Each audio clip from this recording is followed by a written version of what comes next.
প্রথমত বলবো যে চাঁদাবাজি লাল কার্ড। চাঁদাবাজি যাতে দেশে না হয়, দেশে যাতে চাঁদাবাজি ঘুষ দুর্নীতি যাতে না হয়, এই ধরনের সরকার প্রতিশ্রুতি যারা দিয়েছে আমরা তাদের পাশে আছি, সবসময় থাকবো। আগেও ছিলাম, এখনও আছি, ভবিষ্যতেও থাকবো। চাঁদাবাজি বয়কট, লাল কার্ড সরাসরি একটা স্লোগান, চাঁদাবাজি বয়কট। জি, ফার্স্ট ভোট দিতে যাইতেছি।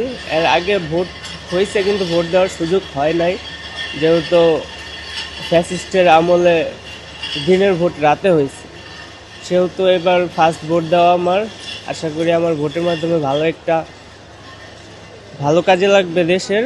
আর আমি অবশ্যই ভোট দেব যে কিনা দেশকে সামনে এগিয়ে নিয়ে যাবে এবং ন্যায় ও ইনসাফের পথে আর কি দেশকে পরিচালনা করবে। বলতে প্রথম ভোট আর কোনোদিন ভোট দেয় নাই, বলতে 2টা ভোট গেছে কিন্তু ভোট দেয় না, কারণ অতীতে তো ভোট যাওয়ার আগে ভোট হয়ে যেত।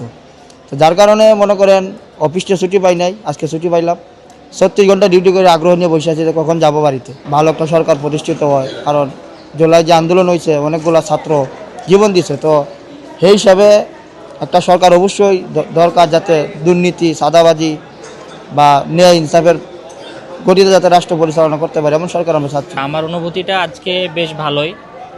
অনেকদিন পর বাসায় যাচ্ছি। ভোট ভোটের একটা নির্বাচনী যে আমেজ, এটা প্রচারণা যেটা মানে আমরা দেখতে পাচ্ছি, আসলে অনেকটা ঈদের মতো আর কি। যেভাবে ঈদে উপচে পড়া ভিড় থাকে, সেভাবেই এই ভোটের দিনেও অনেকটা ওই রকমই। তো আমি আসলে বেশ ভালো লাগছে। আমার বন্ধু বান্ধবেরা অলরেডি চলে গেছেন বাসায়, ওনারাও বেশ উৎসুক। আমিও এটাই আশা করছি, আমার ভালো লাগবে আর কি। ভোটের মধ্যে দিয়ে এমন একটা সরকার চাচ্ছি যে সরকার, ধরেন বাংলাদেশের মেন যে প্রধান সমস্যাটা সেটা হচ্ছে দুর্নীতি কমানো। বাংলাদেশের প্রত্যেকটা খাত, প্রত্যেকটা মন্ত্রণালয়, প্রত্যেকটা সেক্টরে দুর্নীতি অনেক বেশি। তো আমি চাচ্ছি যে দুর্নীতিটা কম হবে, একটা ভালো সুষ্ঠু সরকার আসবে, দেশে নির্বাচন হবে, দেশের মানুষের কথা শুনবে, দেশের সাধারণ মানুষের জনগণের কষ্ট দেখবে, সাধারণ মানুষ যেভাবে চলাফেরা করে তারাও আর কি ওইভাবে মানুষজনদের দেখবে আর কি। এই প্রথম আমি ভোট দিতে যাচ্ছি, আমার অনুভূতি অনেক এক্সাইটেড। আমি এই ভোট দিয়ে আমার চিন্তা ভাবনা অনেক, তারপরে আমি দেশের জন্য অনেক ভালো চাই।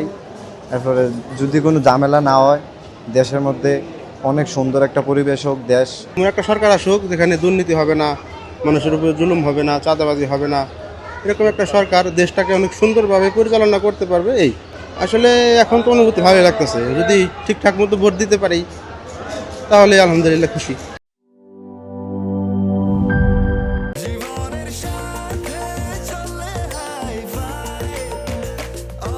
স্বাস্থ্যকর অল টাইম, সব সময় অল টাইম হেলদি লাইফ।